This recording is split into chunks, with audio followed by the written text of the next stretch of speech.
अब पॉलिसी की डिस्कशन कर लेते हैं। आज रिजर्व बैंक की पॉलिसी आई। भारतीय रिजर्व बैंक ने बुधवार को मॉनेटरी पॉलिसी घोषित की। आरबीआई ने रेपो रेट में किसी तरीके का बदलाव नहीं किया, दरों को 5.5% पर स्थिर रखा। ऐसी ही संभावना भी थी। दरअसल इसी तरह वित्त वर्ष 2025-26 के लिए ग्रोथ के अनुमान में कोई बदलाव नहीं हुआ। जीडीपी ग्रोथ 6.5% पर रहने का अनुमान रखा गया। केंद्रीय बैंक ने लेकिन महंगाई के अनुमान में बड़ी कटौती की है। वित्त वर्ष 2026 में औसत रिटेल महंगाई 3.1% रहने का अनुमान है, जो पहले 3.7% था। रिजर्व बैंक गवर्नर ने कहा है कि व्यापार नीति को लेकर अनिश्चितता बढ़ने का असर वस्तु निर्यात पर पड़ेगा। रिजर्व बैंक ने पॉलिसी के लिए स्टांस को न्यूट्रल रखा है, बरकरार रखा है। ये पहले भी था। सर, पहला, पॉलिसी के प्रमुख आंकड़े क्या इशारा कर रहे हैं? बड़े आंकड़े शुभम यही थे कि आर्थिक विकास दर में कोई लक्ष्य में बदलाव नहीं किया गया। हालांकि कई एजेंसियों ने आरबीआई की बैठक से पहले टैरिफ के असर को लेकर भारत के आर्थिक विकास दर के आकलन में 10 से 20 बेसिस पॉइंट की कमी की थी, पर आरबीआई से 6.5% के लक्ष्य पर पूरी तरह कायम है। और क्वार्टरली भी जो ट्रेजेक्ट्री पहले से बनी थी, उसी क्वार्टरली ट्रेजेक्ट्री में ग्रोथ के प्रोजेक्शंस किए गए, जो आपको चार्ट में सामने दिखाई दे रहे हैं। दूसरा ये कि मुद्रास्फीति के अनुमान में बड़ी कटौती की गई, जैसा आपने कहा, और यही आज की खबर का आज की पूरी पॉलिसी की एक अंतर कथा है। इसके अलावा ब्याज दरों में कोई बदलाव किया नहीं गया। हम लोगों ने कल चर्चा में कहा भी था यह बात कि 100 बेसिस पॉइंट की कटौती आरबीआई कर चुका है, जो कि फ्रंट लोडिंग हो चुकी है। यही बात आज आरबीआई गवर्नर ने अपने भाषण में भी कही कि 100 बेसिस पॉइंट की कटौती को पहले लागू करना, बैंकों तक पहुंचाना और बाकी ग्राहकों तक पहुंचाना अभी जरूरी है, और इसके बाद अभी कटौती की जरूरत नहीं है। स्टांस को थोड़ा न्यूट्रल कर लिया गया है, जिससे कि आने वाले समय में परिस्थितियों को समझा जा सके। चूंकि सीआरआर में भी कटौती की गई थी, आपको याद होगा, जो चरणबद्ध रूप से इस साल की आखिरी तिमाही तक लागू होनी है, तो अभी और ज्यादा फंड बाजार में रिलीज होंगे। वास्तविकता यह कि बैंकिंग सिस्टम में सरप्लस बना हुआ है। उस सरप्लस के कारण डिमांड नहीं है बाजार में क्रेडिट की। उस सरप्लस के कारण आरबीआई को उसे मैनेज करने में चुनौती आ रही है। तो ब्याज दरों में कटौती की उम्मीद या संभावना ही थी, उम्मीद ही थी, क्योंकि उसके पीछे आर्थिक या मॉनेटरी तर्क नहीं थे। तो मोटे तौर पर यह यथास्थिति स्टेटस्कोप है, कोई बड़ा बदलाव नहीं किया गया है। पर आंकड़ों के भीतर कुछ और कहानियां निकलती दिखती हैं, जो अगले 2-3 महीने में भारतीय शेयर बाजार के लिए, भारतीय अर्थव्यवस्था के लिए कुछ संकेत लेकर आई है। आपने कहा कि इस पॉलिसी की जो सबसे बड़ी अंतरकथा है वो महंगाई का आंकड़ा है। 3.1% का अनुमान रखा गया है कि 3.1% महंगाई रख देगी। 4% का जो लेवल होता है वो मानते हैं कि राहत का लेवल होता है, 100 बेसिस पॉइंट नीचे रहेगा। डिफ्लेशन का खतरा है सर क्या, और क्या इसके परिणाम होंगे?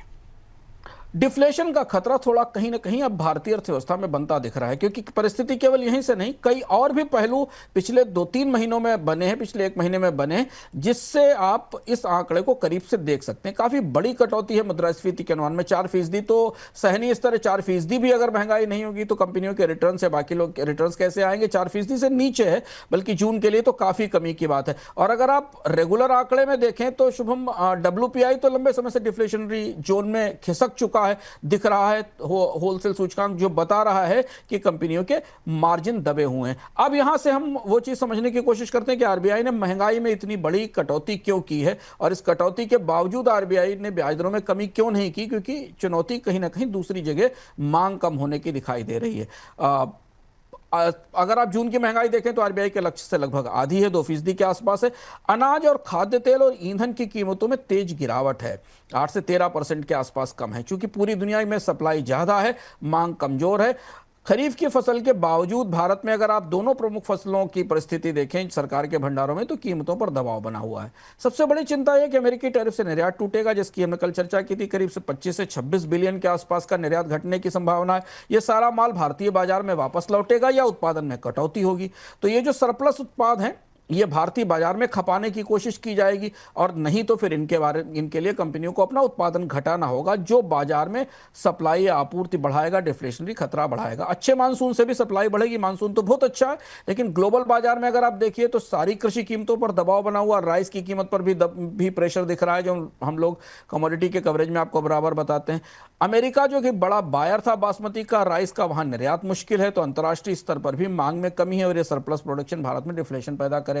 उपभोक्ता मांग कम है ही, इसकी चर्चा एफएमसीजी के रिजल्ट्स में भी मिलती है। हाउसिंग कंपनियों के मार्जिन पर दबाव है, ऑटो कंपनियों की सेल्स नहीं है, तो यह बाजार में अभी दिखाई दे रहा है। तो इसका जो परिणाम है, मुनाफा कम है, कंपनियों का किसानों को के लिए चुनौती आ सकती है, क्योंकि उनको सही उत्पादन लागत नहीं मिल पाएगी अगर बाजार में आपूर्ति ज़्यादा हुई। कंपनियों के मुनाफों पर दबाव तो हमें दिख ही रहा है, खासतौर से जो डाउन स्ट्रीम मैन्युफैक्चरिंग कंपनियां हैं उनके मुनाफों पर तो हमें इस क्वार्टर में ही दबाव बनता दिखाई दिया है। तो आरबीआई की पॉलिसी, महंगाई के आंकड़े को जब आप खोल कर देखें, और हो सकता है अंदर जब आरबीआई की पॉलिसी के मिनट्स हमारे सामने और डिटेल्स पता चलेंगे तो हमें और भी कुछ चीजें इसमें पता चलेंगी। ये बात आप आरबीआई गवर्नर के भाषण को सुनते हुए बिटवीन द लाइंस चिंता महसूस कर सकते थे कि महंगाई कम तो हुई है, पर वो इतनी ज्यादा भी ना कम हो जाए कि अर्थव्यवस्था कहीं ना कहीं डिफ्लेशन की परिस्थिति में खिसक जाए। कुछ तो उद्योग और कुछ उत्पादों में तो ये परिस्थिति बनती दिख रही है।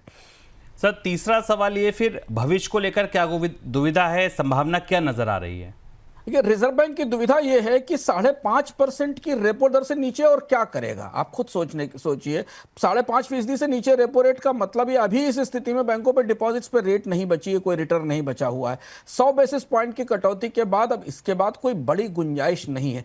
5.5% के रेपो रेट पर भारत में क्रेडिट की डिमांड बढ़ जानी चाहिए थी, लोगों को सस्ता कर्ज लेने की कोशिश करनी चाहिए थी, लेकिन बाजार में चूंकि मांग नहीं है इसलिए क्रेडिट ऑफटेक टूटा हुआ है, बैंकों के इंटरेस्ट मार्जिन दबे हुए हैं, बैंकों के पास कर्ज की मांग नहीं है, और बैंक ब्याज दर एक सीमा से अधिक नहीं घटा सकते हैं क्योंकि क्रेडिट मांग नहीं और जमा टूटने का खतरा है। हमने कासा पर विस्तार से चर्चा अभी कुछ दिनों पहले अपने बोनस पॉइंट के इसी एपिसोड में की थी। तो अब सरकार के ऊपर जिम्मेदारी आती है। अगर डिफ्लेशन गहराती है तो सरकार को कैपेक्स बढ़ाना होगा, अर्थव्यवस्था में बड़े निवेश करने होंगे, इंफ्रास्ट्रक्चर में पैसा डालना होगा, ग्रामीण रोजगार कार्यक्रमों में पैसा देना पड़ेगा, और इसके लिए राजकोषीय घाटे पर दबाव आने वाले समय में बनता दिखाई देगा।